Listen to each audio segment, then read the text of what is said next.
சமூக மாற்றப் பயணத்தில் மக்கள் இயக்கத்தை கட்டி எழுப்புதல் என்பது பிரதான இடத்தை வகிக்கின்றது. இவ்வியக்கம் சமூகத்தில் நிலவும் சமத்துவமற்ற தன்மையையும் சுரண்டல்களையும் களைந்து நீதியையும் நியாயத்தையும் நிலைநிறுத்தி நிற்க வேண்டும். அந்த வகையில் தனிநபர் சிந்தனை மாற்றம் எவ்வாறு சமூக சிந்தனை மாற்றத்திற்கு வித்திட்டு கூட்டு தலைமைத்துவத்தை வலுப்படுத்தி பிரச்சனைகளுக்கான தீர்வை நோக்கி நகர உதவுகின்றது என்பதற்கான ஆதாரமாக வீட்டு வேலை தொழிலாளர் சங்கம் திகழ்கின்றது. வீட்டு வேலை தொழிலாளர் சங்கம் பாரம்பரிய தொழிற்சங்க வரம்புகளை கடந்து புதிய தொழிற்சங்கமாக பரிணாமம் எடுத்துள்ளதற்கு ஆதாரமான சில பதிவுகளை இவ்வாவணப்படம் வெளிப்படுத்துகிறது.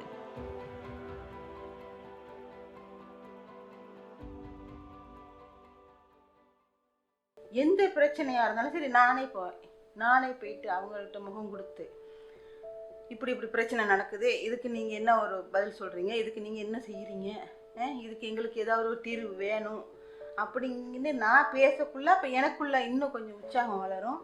என்னுடைய பிரச்சனையை இன்னும் மற்றவங்களோட பிரச்சனை என்ன அப்படிங்கிறது எனக்கு தெரியும். இப்போ நான் இன்னொருத்தர்கிட்ட அனுப்பி அவங்க போயிட்டு அவங்க என்ன சொல்கிறாங்கங்கிறத நான் தெரிஞ்சிக்காமல் இருக்கிறத விட நானே போயிட்டு அவங்கள்ட்ட பேசி நீங்கள் என்ன சொல்கிறீங்க அப்படிங்கிறத சொல்கிற நேரத்தில் எனக்குள்ள ஒரு மனசு திருப்தி.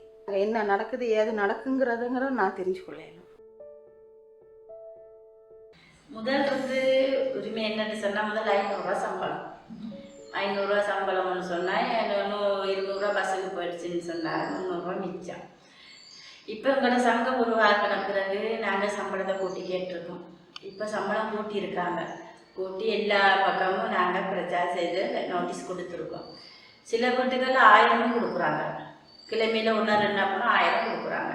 ஒவ்வொரு நாளும் போகிறவங்களுக்கு 700 ரூபாயும் கொடுக்குறாங்க, 600 ரூபாயும் கொடுக்குறாங்க. மாத சம்பளம் 20,000, இப்போ 25,000 கூட்டியிருக்காங்க. கடவுள் 25,000 சனம் போகுது வேலைக்கு. இப்போ 850 ரூபா சம்பளம் அதிகரிச்சிருக்கு எங்களுக்கு சங்கத்தால்.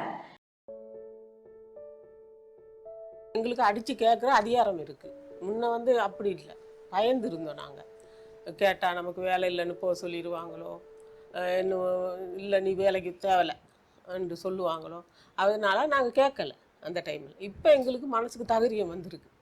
என்னண்டா எங்களுக்குன்னு ஒரு உதவி இருக்குது, குடிமானம் இருக்குன்றதுக்காக வேண்டி நாங்கள் அதை தட்டி கேட்போம். தட்டி கேட்டு நாங்கள் எங்களுக்கு இந்த மாதிரி நீங்கள் தரணும், தராட்டி போனால் எங்களுக்கு அந்த வேலை செய்ய முடியாது அப்படின்னு நாங்கள் තට්ටි කෑකෝ. කලින් වැඩ කරපු තැන එහෙමයි. වැඩ කතා කරලා ගියේ පැයට 200 ගානේ ගියාම එයා හාන් කියලා පැය 4ක් විතර වැඩ කරාට පස්සේ පඩිය දෙනකොට අඩු කරලා දුන්නේ. ඊට පස්සේ එයාට කතා කරාම එයා නෑ මේ ගාන තමයි දෙන්න පුළුවන් කියලා එයා පොඩක් වාද කරා. ඊට පස්සේ අර එදා ස්ටාර්ට් එකේ දවසේ දුන්න එක අරගෙන ඊට පස්සේ වැඩට යන එකෙන් නතර වුණා. வீட்டு வேலை தொழிலாளர் சங்கம் அப்படிங்கிறதுல இப்போ நாங்கள் இப்போ நிறைய இடத்துக்கு போயிருக்கோம். இப்போ எங்கள் ஸ்டேட்டுங்களுக்கு போயிட்டு இப்படி ஆக்களை சேர்க்குறது. மற்றபடி எங்களோட எஸ்டேட்டை பொறுத்தளவில் நான் இப்போ அந்த ஒரு பொது பிரச்சனை அப்படிங்கிறத முன் வச்சு குப்பைக்குழி பிரச்சனையை நாங்கள் முன்னுக்கு எடுத்து இப்படித்தான் நாங்கள் இதெல்லாம் துப்பராக்கணும் அப்படின்னு சொல்லி எங்களோட ஆஃபீஸுக்கு லெட்டர் கொடுத்துருக்கோம். நிறைய பேர் எங்களுக்கு சப்போர்ட் கொடுத்தாங்க. இப்போ எங்களை ஸ்டேட்டை பொறுத்தளவில் நிறைய பேர் சப்போர்ட், ஐயோ நீங்கள் அதை கொஞ்சம் செஞ்சுத்தாங்களே, அந்த ரோட்டை கொஞ்சம் செஞ்சுத்தாங்களே, இதை யாரும் செஞ்சு கொடுக்க மாட்டேங்கிறாங்க, இந்த காணுங்களை கொஞ்சம் வெட்டித்தாங்களே, அது ப்ளவுஸ் போட்டு கொஞ்சம் வெட்டித்தாங்களே அப்படின்னு சொல்லி நிறைய பேர் இப்போ சப்போர்ட் பண்ணி நிறைய பேர் இது பண்ணுற அளவுக்கு வந்திருக்காங்க. எங்களோட தொழில் சங்கத்தால் நாங்கள் எங்களோட ஊரில் இந்த சமூகத்தால் நாங்கள் 2 பிள்ளைகளை எங்களோட கிராமத்தில் கிராங்குளம் பள்ளிக்கூடத்துக்கு சேர்த்துருக்கோம். எங்களுக்கு அந்த பிள்ளைகள் நல்லா படிக்கணும் வைக்கணுன்ற ஒரு ஆரோக்கியம், எங்களோட சமூகத்துக்கு மின்னுக்கு வரணும், எங்களோட தொழில் சங்கம் மின்னுக்கு வரணுமென்ற ஒரு ஆர்வம்.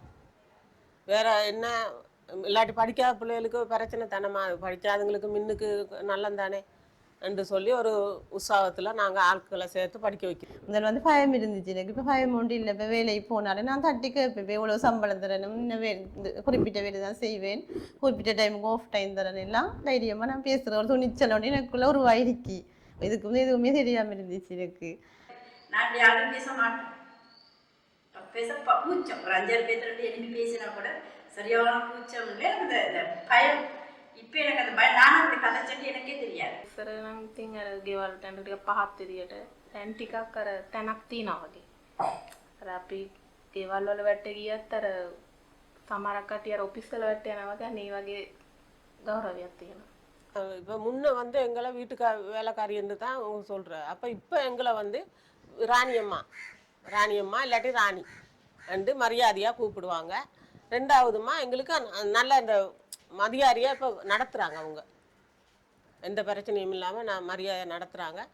வீட்டு வேலைன்னு சொன்னால் வைக்கும். நிறைய பேர் அப்படி தான். இப்போ வீட்டில் வேலை செஞ்சுட்டு போனால் சொல்லுவாங்க, எங்கே வேலை செய்கிறேன், நான் அந்த கடையில் வேலை செய்கிறேன், அங்கே ஒரு சீட்டில் வேலை செய்கிறேன், அந்த அப்படி தான் சொல்லுவாங்க ஒழிய, இல்லை கவர்மெண்ட்டில் வேலை செய்கிறேன் அப்படி தான் சொல்லுவாங்க. வீட்டு வேலை வீட்டில் தான் வேலை செய்கிறேன்னு சொல்லுவாங்க. ஆனால் இப்போ உள்ள இது நிறைய என்னைய பொறுத்தல நான் அப்படி சொல்ல மாட்டேன். நான் எங்கே போனாலும் நான் சொல்லுவேன், நான் வீட்டு வேலை தான் செய்கிறேன், வீட்டில் தான் வேலை செய்கிறேன் அப்படின்னு நான் பப்ளிக்காக சொல்லுவேன். ஏன் அது ஒரு கேவலமான தொழில் ஒன்றும் இல்லையா, அது கௌரவமான தொழில் தானே. வீட்டு வேலை செய்கிறேன் கௌரவமான தொழில் தான். நாங்கள் வேலை செய்கிறோம், நாங்கள் தொழில் இது மதிக்கத்தக்க தொழில் தான் செய்கிறோம். அதனால வேண்டி நீங்கள் போய்ட்டு ஐயோன்னு சொல்லி தலையை சொரிஞ்சிக்கிட்டு நம்ம தலையை சாய்ச்சிக்கிட்டு போன காலம் முடிஞ்சு போயிடுச்சு. இப்போ நமக்குன்னு ஒரு சங்கம்னு ஒன்று இருக்கிறதுனால வேண்டி நாம் எழுந்து தைரியமாக நாங்கள் இருக்கணும். எங்களுக்கு இப்போ என்ன எதிர்பார்க்கனா மற்ற அரசாங்க உத்தியோகத்தர் மாதிரி பார்க்காம எங்களையும் ஒரு தொழில் சங்கம் இருக்குது. நாங்கள் ஒரு நாளைக்கு ஒரு வயசு இதாண்டு சொன்னாலும் ஒரு நோய் நோய் எங்களுக்கு ஒரு இபிஎஃப் வேணும், கட்டாயம் வேணும். அது இபிஎஃப் போனஸ் இதுகள் உண்டு. எங்களுக்கு சங்கத்தில் நாங்களும் ஒரு ஊழியர் தானே, நாங்களும் வேலைக்காரர் தானே, அவையில் வேறு நாங்கள் வேறு இல்லை தானே. எங்களுக்கும் அப்படி ஒரு நிரந்தரம் வேணும். இந்த வீட்டு வேலை தொழிலாளர் சங்கம் வீட்டு வேலைக்காரவங்களுக்கு மட்டும் எந்த ஒரு இதுவுமே கிடையாது. என்னென்னு கேட்டால் இப்போ நாங்களும் வந்து நாங்களும் கேட்டிருக்கோம். எப்படின்னு கேட்டால் எங்களுக்கும் மாதத்தில் 4 நாள் லீவ் வேணும், எங்களுக்கு 6 மாதம் முடிஞ்ச ப்ரோடமெண்ட் பிடிக்கணும், எங்களுக்கு போனஸ் வேணும், இந்த எல்லா சலுகையும் எங்களுக்கும் மற்றவங்க ஊழியர்களுக்கு மாதிரி எங்களுக்கும் வேணும் அப்படிங்கிறத நாங்களும் கேட்டிருக்கோம். අපේ අයිතිවාසිකම් ගැන ඔක්කොම ප්‍රශ්න ඔක්කොම අපි ඔක්කොලම එකතු වෙලා කතා කරලා මෙව කරගමු.